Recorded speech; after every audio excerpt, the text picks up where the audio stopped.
Đây là một con máy wifi mình đã chế xong thành công nhé. Đây là con Intem JWL 609. Nó sẽ có là in USB, in internet và in qua cổng com nha. Đây mình sẽ in các bản test để mình xem thử cái máy nó đang là cái gì nha. Đây là giấy Intem các bạn nè, mình nhìn nè, nó sẽ có USB này, serial và cái thằng internet. Internet chính là cổng dây mạng đó. Thì mình sẽ độ cho nó thành một cái máy in wifi.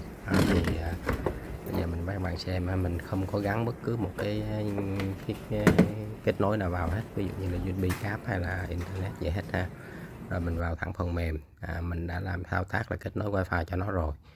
Ở đây mình sẽ vào cái phần mềm là 43 code này, mình chọn cái địa chỉ IP ha, mình bỏ qua wifi này, chọn cái địa chỉ của mình đã hiện giờ nó đang là 200 rồi. Ok ha, địa chỉ nó là 200 ha, rồi nó đã connect thành công. Rồi bấm in thử ha, cái tem này mình đã làm in thử đây, HT group một gì đó, địa chỉ mình là 200 cái máy in nè, confirm print ha. Rồi đây chuyển vào cái màn hình này mình in, rồi mình chọn số lượng tem ha, số lượng tem in rồi thì mình chọn một lần 10 con luôn ha, để là in một lần nhìn cho nó ok, nó thành công, nó in thành công rồi đó.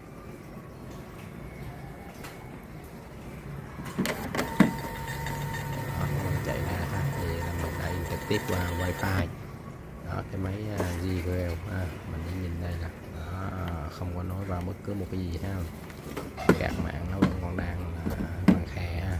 Rồi như vậy là xong cái máy này.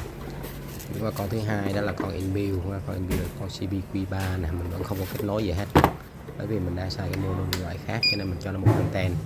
Thì cái việc đầu tiên cũng như con kia là mình sẽ bấm test trước để mình coi cái hiện giờ nó đang có cộng nào mà test. Đây mình nhìn đây thấy nó là đang có là USB nè, cũng giống như con kia serial internet ha, internet. Và mình cũng đã chế cái wifi cho cái con này rồi ha, mình không gắn bất cứ một cái cổng dây mạng hay USB nào vào hết. Rồi mình chuyển qua phần mềm, rồi vẫn như cái thằng kia thôi ha. Rồi máy in, địa chỉ của mình bây giờ là 202 ha, mình đã đặt ở trên cái máy mình rồi. Rồi mình lưu.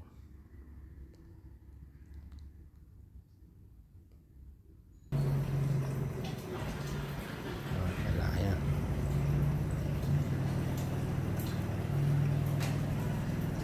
Mình quay một cái là quay cái màn hình và một cái là mình quay trên cái điện thoại quay trực tiếp, cho nên nó có hai cái màn hình hai lần.